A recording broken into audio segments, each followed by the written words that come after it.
দাদা তো মরে গেছে ভাই।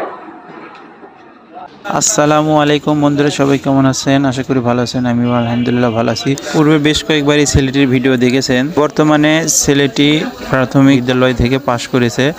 তার বাড়ি থেকে পড়ালেখা চালাতে পারবে না বিধায় একটা মাদ্রাসায় ভর্তি করে দিয়েছে। মাদ্রাসায় কোনো লেখাপড়া খরচ নেবে না ওরা বলছে। তো আমার কাছে এসেছিল যে একটা গদি দেওয়ার জন্য, বেড দেওয়ার জন্য, এবং বলতেছিল যে একটা পাঞ্জাবির ব্যবস্থা করে দাও। তো আমি সেই দিক থেকে চিন্তা করে একটু দিলাম, এবং ভিডিও করার উদ্দেশ্য হলো ছেলেটিকে যেন অন্য কেউ আরো এসে সাহায্য করতে পারে। ছেলেটি সুকানপুকুর রেলওয়ে হাফিজা মাদ্রাসায় ভর্তি হয়েছে।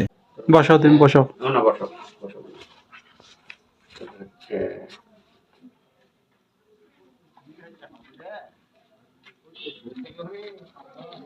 পাঞ্জের কারো ভালোটাই তো আছে না? ভালোটাই স্কুলটা পরিস্থিতি 3 গজ 130 করে মান 130 করে 3 গজ। হ্যাঁ বেশি তাহলে 390 হচ্ছে। মজুরি কত?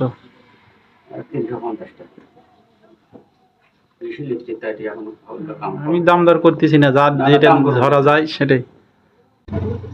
740 টাকা পাঞ্জাবি আর পায়জামা সহ 740, আর হলে গদির হলে 500। তাহলে টোটাল কত হলো? 1240 টাকা না?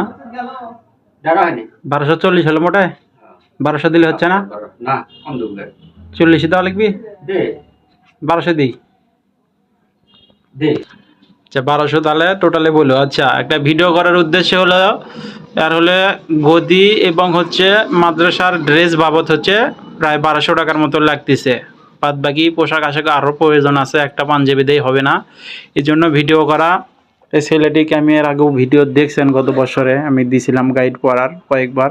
তো এবার এসে বলতেছে যে ফ্রি মাদ্রাসায় ভর্তি করে নিয়েছে, কিন্তু পোশাক এবং যেহেতু শীত, গদি লাগবে। তো আমি একটা এই দুটোর ব্যবস্থা আপাতত করে দিলাম এবং ভিডিও করে রাখলাম, যাতে ওকে আরও কেউ সাহায্য করতে পারে। তো যাদের সামর্থ্য আছে, সামর্থ্য অনুযায়ী এই ছেলেটিকে একটু সাহায্য করবেন। সবাই ভালো থাকবেন। আচ্ছা।